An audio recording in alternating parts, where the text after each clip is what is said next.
Ayan. Ganyan ang hinahanap nating mga liderato pagdating sa mga resilience. Yeah. Anticipation, preparation, and execution. Pag nagpahiram kami, hindi namin pinagsasamantalaan sa interest rate. Pag nagpahiram kami, hindi lang naman pahiram yan. Pagka nasalanta, nandyan din kami para bigyan ng, ayun nga, ng ayuda, grant. Hindi lang yung relasyon natin, hindi lang Yes po. sa pautang. Yung problema kasi talaga, normal na rin po talaga yan sa tao.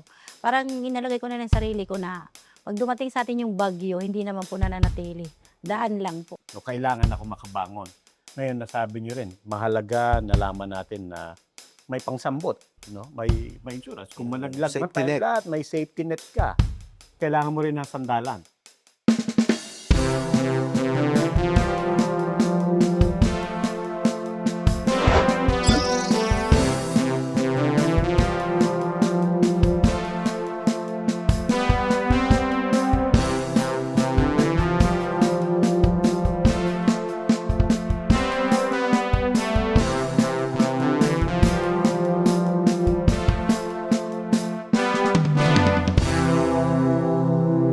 Magandang araw po. Ako si Dr. Aris Alip. Welcome sa Kanayon, usapang buhay at kabuhayan. Sa Card MRI, naniniwala kami na ang tunay na progreso ng isang komunidad ay makikita sa kakayahan nitong bumangon at magpatuloy sa kabila ng hamon. At ako naman po si Robbie Alampay ng Puma Podcast. Kanin po kami ng Card MRI. Sa episode na to, pag-uusapan natin ang konsepto ng Growing Resilient Livelihoods. Pamamaraan na nakasentro sa pagbuo ng matibay, inklusibo at pangmatagalang kabuhayan. Layunin nitong palakasin ang kakayahan ng mga empleyado, partner at stakeholder na makabangon mula sa krisis, makibagay sa pagbabago at magpatuloy sa pag-unlad. Kasama natin ngayon si Rafael Rapa Lopa, ang presidente ng ASA Philippines Foundation Incorporated. Sa loob ng 3 dekada, inilaan niya ang kanyang oras sa social development at pagtataguyod ng multi-sector collaboration. Naniniwala siya na ang progreso ay hindi lamang nakasalalay sa individual kundi sa sama-samang pagkilos ng pamahalaan, pribadong sektor at komunidad. Kasama rin po natin si Ma'am Vilma Onyesa, isang madiskarteng ina na sa kabila ng matinding hamon ay nakapagtayo ng sari-sari store at kalaunan ay isa pang eatery. Dahil sa kanyang pananampalataya, tiyaga at determinasyon, napalago niya ang kanyang negosyo. At ngayon, nagbibigay na ng pangangailangan ng kanyang mga anak.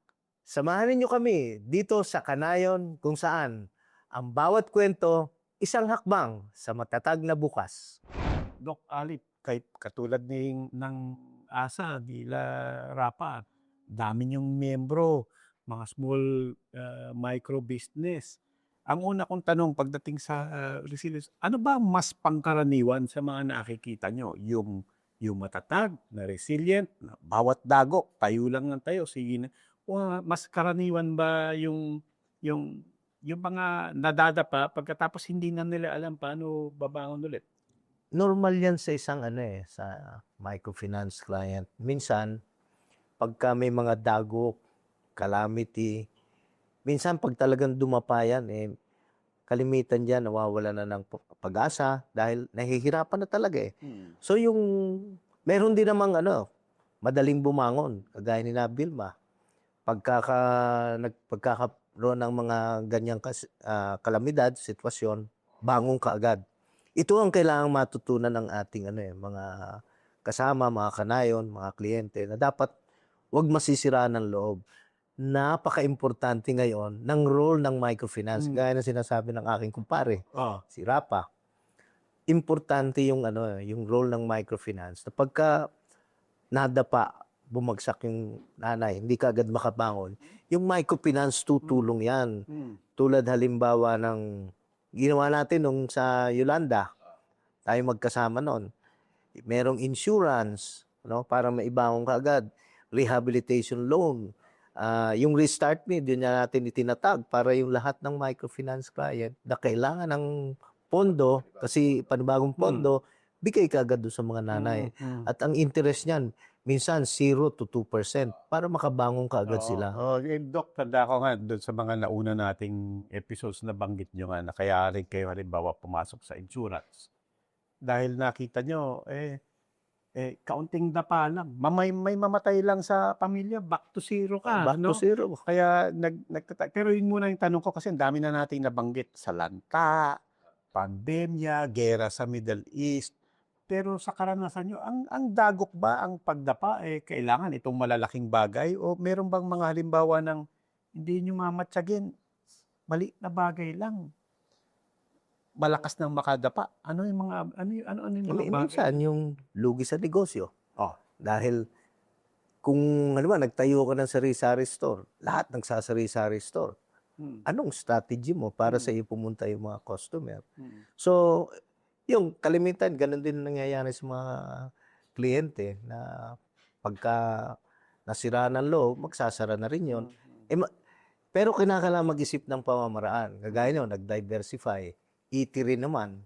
No? So, maraming and that is the resilience of our Ako yung nanays. natutunan ko dyan, Romy, madalas makikita natin na yung mga kalamidad, yung bagyo, lindol, bulkan, pandemya, at saka oil crisis. Ayan yung pinakamadaling makita na pandemya. Kasi lahat tayo, daman natin lahat. Daman lahat. Pero yung napag-alaman ko nga yan, kagaya na kinukwento na ni Bigma, minsan hindi natin nakikita yung nagkasakit yung asawa, namatay.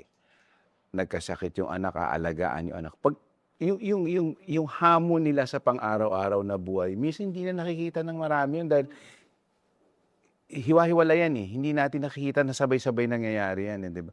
So yung mga ganong dagok, di ba? Yung mga ganong pagsusubok, ayun minsan yung nakakasira ng loob eh. Totoo yan. Di ba? Kailangan mo na maging matatag. Hirap na sila doon sa pang-araw-araw yung mga bagay na pinagnara. Minsan siguro ramdam mo na bakit sa akin nangyayari ito? Ako lang ba sa akin lang? Yes Di po. ba? Tapos biglang dadating yung bagyo, dadating yung gera na hindi mo naman inaasan, dadagdag pa sa bubuhatin nila yan. Kaya napakahalaga pag naiintindihan namin yung ganyang sitwasyon. Kaya ayan, siguro ayan rin naging inspirasyon nila kumpare sa card at kami gumagaya na rin. Pagka merong namatay sa pamilya, mahal sa buhay, biglang yung kailangan mong ilibing, kailangan mong nawala yung pinagkakitaan yung negosyo, mahal sa buhay, biglang saan ko kukunin ngayon yung lahat yan? Kaya biglang napakahalaga na merong insurance. So pero yung pagbuo namin ng mga ganyang programa ay bata yan sa karanasan na natututunan namin sa kanila. Ay, Vilma, saan ba nang galing ang tatag nyo? At saka mas mahalaga pa siguro sa tatag, bukod sa tatag, ano yung mga natutunan nyo na tuwing bawat dapa, bawat dagok, ito yung parati ko nakikita tumutulong sa aking bumakon ulit. Sa akin naman kasi, yung problema kasi talaga, normal na rin po talaga yan sa tao. Parang inalagay ko na ng sarili ko na pag dumating sa atin yung bagyo, hindi naman po nananatili. Daan lang po. Kaya iniisip ko rin sa sarili ko na kung may problema man po ako sa ngayon, ibig sabihin, dadaan lang din po yan. May lahat ng problema, may solusyon. Promise. Ang ko lang talaga, kaya naging matatag ako, ang unang-una, siyempre yung pamilya ko, yun talaga yung pinaka-priority ko. Kaya sabi ko, Lord, hindi ko naman talaga kaya kung sa sarili ko lang. Kaya ginakausap ko siya na sabi ko kung minsan nga may makakita sa akin, kunyari sa labas, baka mapagkamalan ako na baliw. Siyempre nakikipag one-on-one po ako kay Lord na bigyan niya ako ng wisdom o i-guide niya po ako ano pong dapat gawin ko na sa lahat ng pagsubok, maging matatag po. Parang ganun. Yun lang lagi. Yun ang panlaban ko talaga sa buhay ko na nagiging partner ko na talaga si Lord. Malaking bagay talaga yung pananalig. Kasi hindi ka talaga niya pababayaan. tsaka Kahit anong problemang pinagdadaanan mo, kahit mahina ka, kung saan mahina ka, doon mo talagang ipapakita sa'yo ni Lord na palalakasin ka niya. Kasi noong time na yun, isipin mo tumira ako ng PGH ng 5 buwan doon sa anak ko. Pero patay na po yung mister ko ng time na yun. 2012 siya, 2013, 15 siya namatay. 2 years ko po yun inalagaan. Ang hirap nun sobra. Wala akong tulog nun dahil kada 4 na oras papakainin ko, bini-blender kasi naka-NGT po yun. Yung dito sa ilong pinapadaan. Pero yun yung mga tanong ko, I mean, Doc, tsaka Rapa, no? Maraming Nanay Vilma. Maraming nanonood sa atin ngayon, sinasabi, nako, alam ko yung sinasabi ni Ma'am Vilma. Baka nga may nanonood pa sinasabi, ay, wala pa yan sa akin. No? May mga ganyan. Mas grabe yung Oo. Pero pinagdadaanan. sa karanasan nyo, at sabi nyo nga, marami na kayong tinayo, insurance, kung ano-ano mga paaluwagan, kung ano-anong pangsuporta. Ano yung mga nakita nyo mga hakbang? No? Maliban sa sariling lakas, sariling pananampalataya at pananalig, maliban doon, ano yung mga hakbang? Napakagandang example yung kay Nabilma eh. Hmm. Yung katatagan ng loob. Hmm. At saka isa pa, yung nagsisilbing inspirasyon sa inyo, yung pamilya. Hmm. Kasi akalain mo, 9 na anak, pinapag-aral niyan lahat. 8 ang graduate na. At lahat tapos na. May mga trabaho na. So yung pananalig sa Diyos, yung ating katatagan dahil sa ating pamilya, kasi nagmumula sa ating puso, talagang igagayod mo eh. Talagang pag-iigihin mo para, oo. Tapos, yung sa experience din, mahalaga din talaga yung role. Balik ako doon sa role ng microfinance. Kasi, kagaya na Vilma, yung ginagawa ng ASA, Philippines, yung ginagawa ng CARD at iba't ibang institusyon, pag may problema, huwag mo nang dagdagan ng problema. Huwag mo nang sisingilin. Bigyan mo siya ng moratorium. Bigyan mo ng panahon para talagang makaigkas at saka makaluwag sa kanila. At paghahanda na, napaka-committed naman ng mga nanay eh. Pag nakita nilang talagang tutulong yung microfinance institution, gaya ng ASA, talagang magsusumigsa yan. Tapos, gaya na sabi nga ng aking kumpadre, si Rapa, yung insurance, halos lahat ngayon ng microfinance institution, kundi man lahat, ay meron ng mga mutual benefit association kasi naka-insured na yung yung buhay ng nanay at kasama rin yung pamilya. Very superior yung microinsurance ng ng industry. Kasi yung nanay naka-insured, pati yung kanyang dependent, iisa lang ang bayad. Tapos pag may nangyaring hindi maganda doon sa kapamilya, at naka-insured, binibigyan din ng ayuda yon. Yung nanay naman, ganun din. Plus yung utang, wala na. Hindi kagaya nung una. Tapos, yung nabanggit nga ni Rapa, isa pa rin yung tulong din yan sa insurance para yung resilience. Marami nagkakasakit. Meron din tayo ngayong mga health insurance. O pagka pumunta ka ng ospital, nahamo ko nga si Rapa, kako magtayo tayo ng ospital. Ospital na may-ari nito yung mga nanay. Kasi first class citizen ka pag ikaw ang may-ari eh. Papasok ka. Ngayon, maganda naman, maraming ospital ngayon. Pero ngayon, sa mga ospital, magdideposito ka muna. Pero kung tayo may-ari ng clinic, yung ospital, I think that is the best manifestation ng really resilience. Rapa, itong mga nabanggit ni Dr. Ali, pang isang naririnig ko rin, so narinig natin pananampalataya. Yung motibasyon mo, kung sarili mo o pamilya mo, mahal mo sa buhay, mahalaga yung alam mo kung ba't mo ginagawa to. No, kailangan ako makabangon. Ngayon, nasabi niyo rin, mahalaga nalaman natin na may pangsambot, no? May insurance. Kung malaglag na tayo lahat, may safety net ka. Kailangan mo rin ng sandalan. Hindi yung pabigat. Kailangan yung sandalan mo, masasandalan mo. Ano pa yung mga sa karanasan nyo, nakita nyo, ito pa yung ibang sangkap? O siguro yung so napakahalaga na talagang alamin natin at isabuhay din natin yung pinagdadaanan talaga ni nanay. Kaya ang biro ko dito sa amin sa opisina, mas gusto ko pag nasa field ako kaysa nandito sa opisina. Mas naiintindihan mo talaga yung pang-araw-araw na pagsusubok eh. At pag nalaman mo kung ano yung mga pagsusubok, ano yung mga nasa isip at damdamin ni nanay, doon importante pag-isipan ng mga MFI na katulad ng CARD at ng ASA.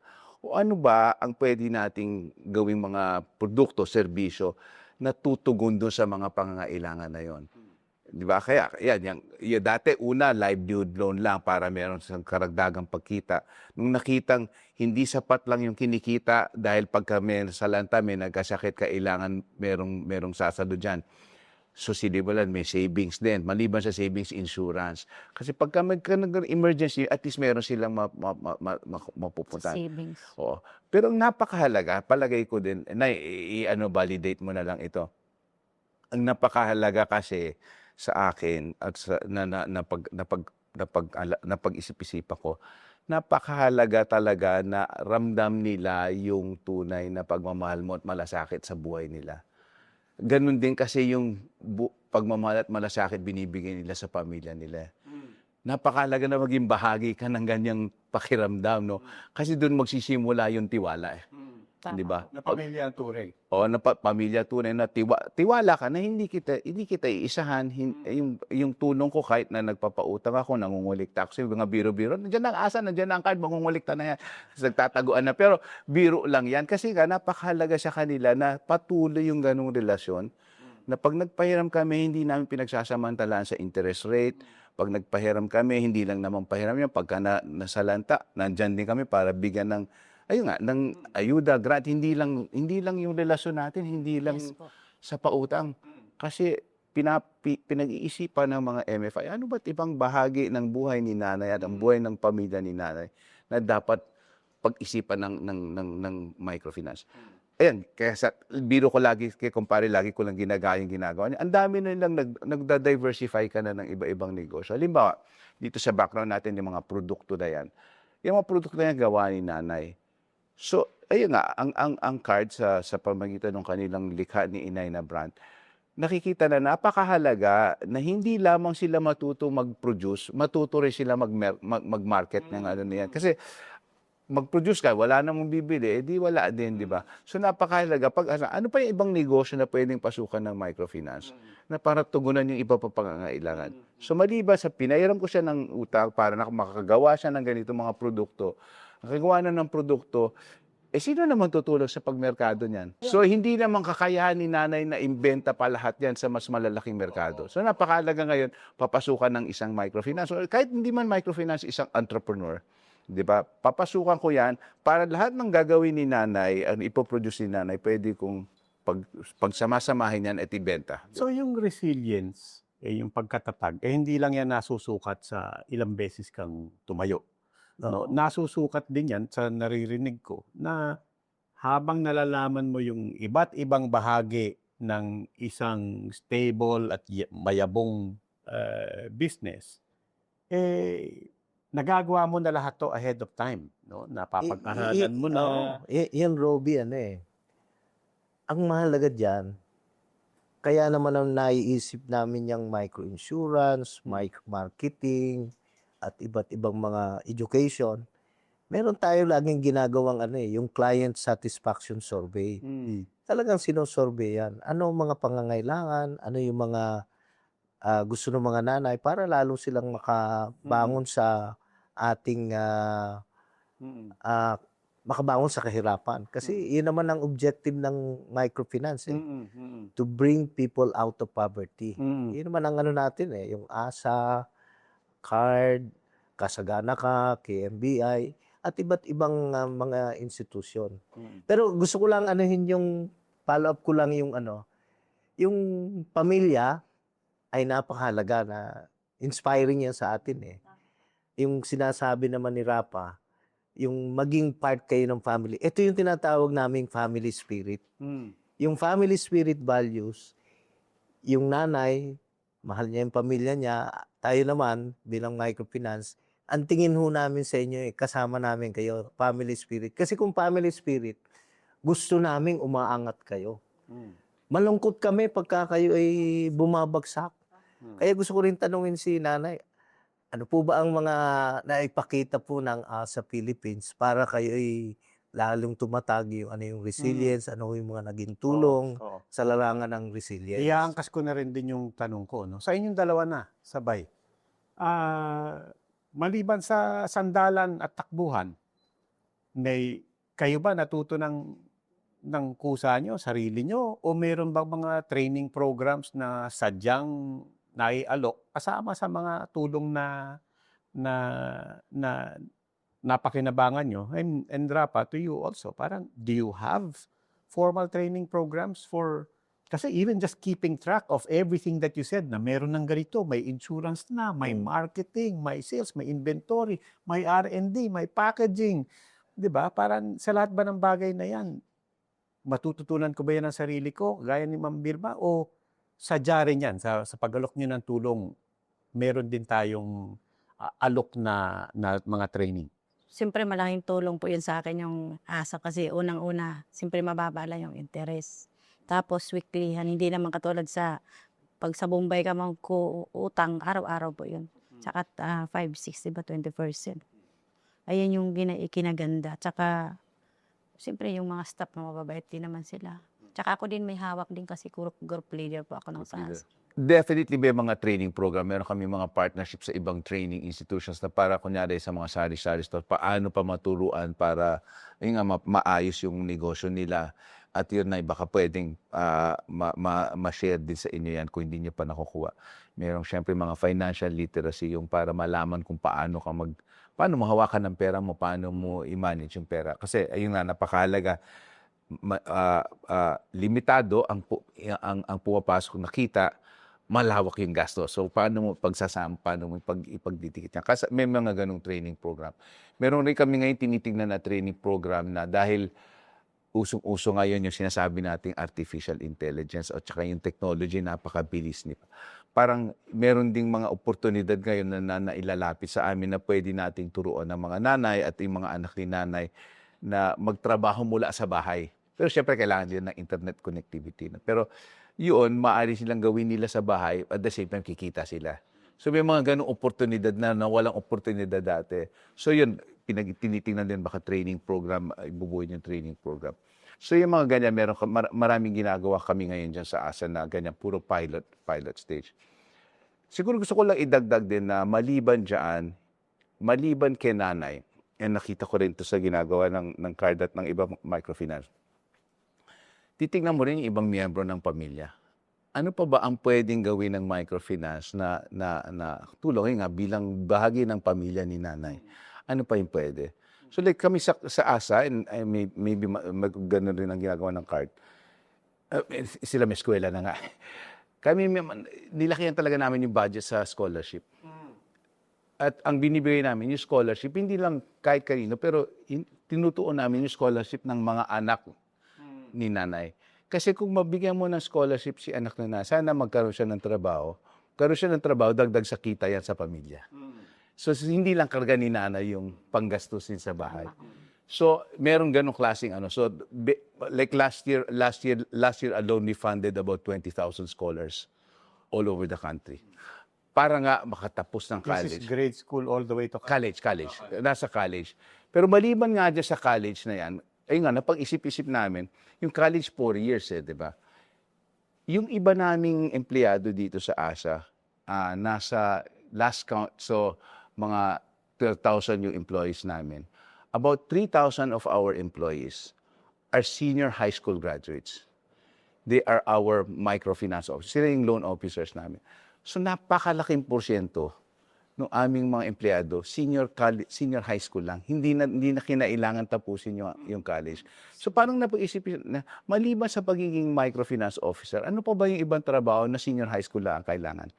Kasi baka yung training at scholarship, pwede mong ituon muna doon. Mas ituon mo doon kasi pakatapos ng trabaho kagad At pag nabigyan mo ng trabaho kagad, din nakakatulong kagad sa pamilya. Hindi na mag-aantay ng 4 na taon. 4 taon. Nagsisip na rin ngayon ang mga microfinance. Tinutulungan na rin kung paano i-address itong issue. Dahil na sinabi nga ni Rapa, hindi lamang pera, iba't programa, mahalaga rin yung edukasyon doon sa mga kliyente. Halimbawa, yung disaster management, dumating yan. Oil crisis, paano tayo maghahanda yan? So, babagyo, nagka-problema sa merong health epidemic, ay di tayo nakahanda na.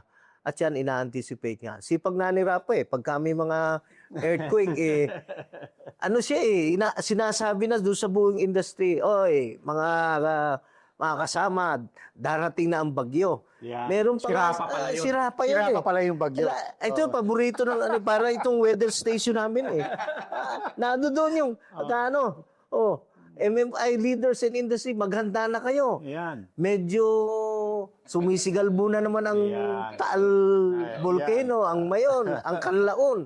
So kami, nakapaghahanda na. So sa madaling Ayun na pala, ano, makita si Rapa paparating na, no? Oo, pagka yung may bagyo, alam na niya eh. Meron na siyang ano. Sabi ko, Papa, natutulog pa kaya itong aking kumparing ito?